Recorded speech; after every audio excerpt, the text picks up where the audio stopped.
안녕하세요. 노아의 홍수 이야기. 아마 모르는 분 없으실 거예요. 그쵸?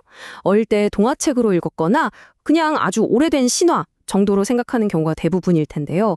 그런데 만약 이 익숙한 이야기에 우리가 놓치고 있는 훨씬 더 깊은 메시지가 숨어 있다면 어떨까요? 오늘 바로 그 속에 담긴 의미를 한번 제대로 파헤쳐 보겠습니다. 자, 그럼 바로 핵심 질문부터 던져볼게요.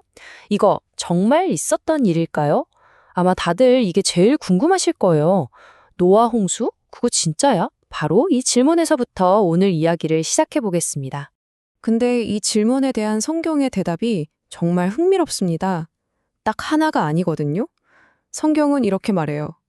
그거 실제 사건 맞아. 그리고 동시에, 근데 그게 다가 아니야. 이건 구속사적인 사건이야. 라고요. 이 두 가지를 같이 봐야 합니다. 하나만 보면 이 이야기의 진짜 의미를 완전히 놓치게 되는 거죠. 좋습니다. 그럼 먼저 첫 번째 관점부터 볼까요? 성경이 이 홍수 이야기를 어떻게 진짜 있었던 역사처럼 다루고 있는지 그 흔적들을 한번 따라가 보죠. 창세기 본문을 직접 보면 되게 놀라워요. 이게 무슨 신화나 전설처럼 옛날 옛적에 이렇게 두루뭉술하게 시작하는 게 아니에요. 여기 보세요. 날짜가 아주 구체적으로 나오고요. 방주 크기랑 구조는 거의 설계도 수준이에요.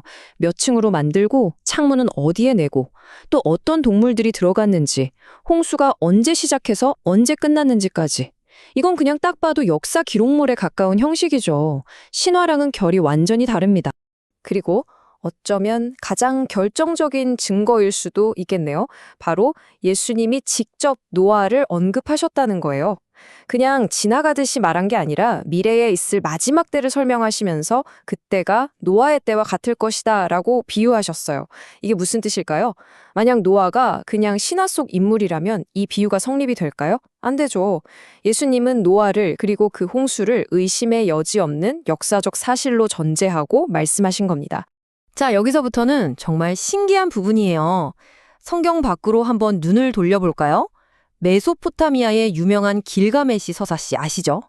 거기에도 대홍수 이야기가 나와요. 근데 그게 다가 아니에요. 중국, 인도, 저 멀리 아메리카 원주민들, 오세아니아 섬 부족들까지 전 세계 거의 모든 문화권에 대홍수 설화가 있다는 거? 이거 정말 놀랍지 않나요? 물론 디테일은 조금씩 달라요. 하지만 큰 틀은 놀랍도록 비슷합니다. 인간이 타락하고 신이 물로 심판하고 몇 명만 살아남아서 새로운 인류의 조상이 된다. 이게 과연 우연일까요? 아니면 인류 전체가 공유하는 어떤 거대한 사건에 대한 흐릿한 기억 같은 걸까요?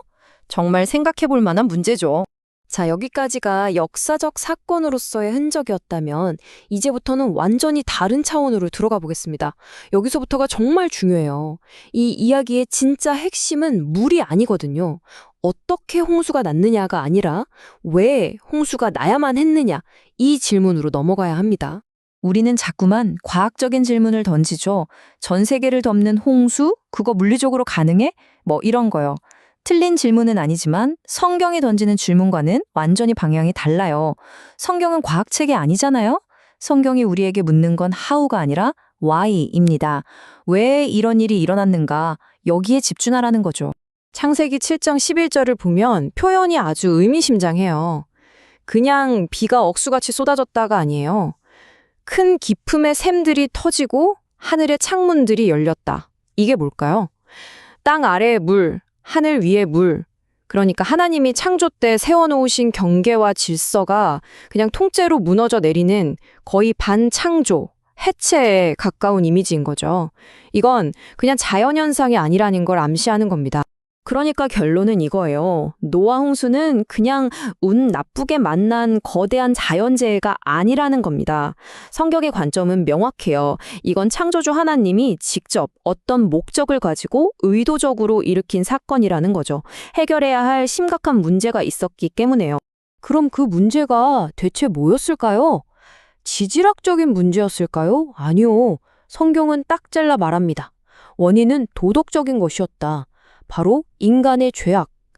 창세기 6장 5절을 보면 사람의 죄악이 세상에 가득했다고 나와요. 한마디로 세상이 썩을 대로 썩어서 더 이상 손쓸 수 없는 지경에 이르렀다는 겁니다. 홍수의 원인은 땅이나 하늘이 아니라 인간의 마음에 있었던 거죠.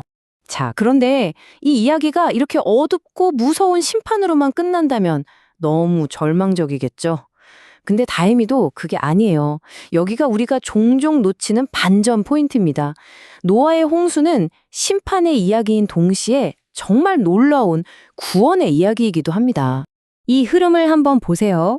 그냥 다 쓸어버리고 끝 이게 아니죠. 4단계로 이어지는 재창조의 과정이에요. 첫째, 심판으로 썩은 것들을 깨끗하게 정화하고, 둘째, 방주라는 구원의 탈출구를 마련해주죠.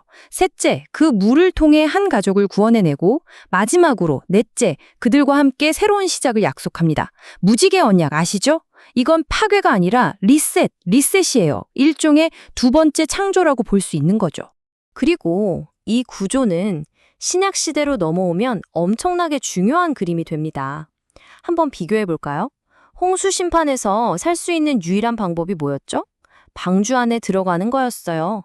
방주 밖은 죽음, 방주 안은 생명이었죠. 이것처럼 성경은 마지막 심판 때 구원받을 수 있는 유일한 길이 바로 예수 그리스도라고 이야기합니다.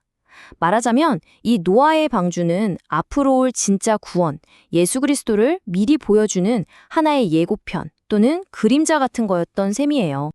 자, 이제 이야기를 마무리할 시간입니다. 이 수천 년 전의 고대 이야기가 21세기를 사는 우리랑 도대체 무슨 상관이 있을까요? 이 이야기가 오늘 우리에게 던지는 진짜 질문은 뭘까요? 우리는 지금까지 홍수가 과학적으로 가능했나? 이걸 물었잖아요. 근데 성경은 우리한테 질문의 방향을 확 틀어버립니다. 그런 지적인 논쟁은 이제 그만하고 이걸 물어봐. 바로 이 질문입니다. 그래서 너는 지금 방주 안에 있니? 와, 이거는 머리로 답하는 질문이 아니죠. 지적인 호기심이 아니라 나의 존재 자체를 건 질문이에요. 예수님이 하신 말씀이 참 섬뜩해요. 노아 시대 사람들이 홍수가 나기 직전까지 뭘 하고 있었는지 아세요? 그냥 평소처럼 먹고 마시고 결혼하고 평범하게 살았다는 거예요. 자기들 일상에 너무 빠져서 세상이 곧 끝장날 거라는 걸 아무도 몰랐다는 거죠.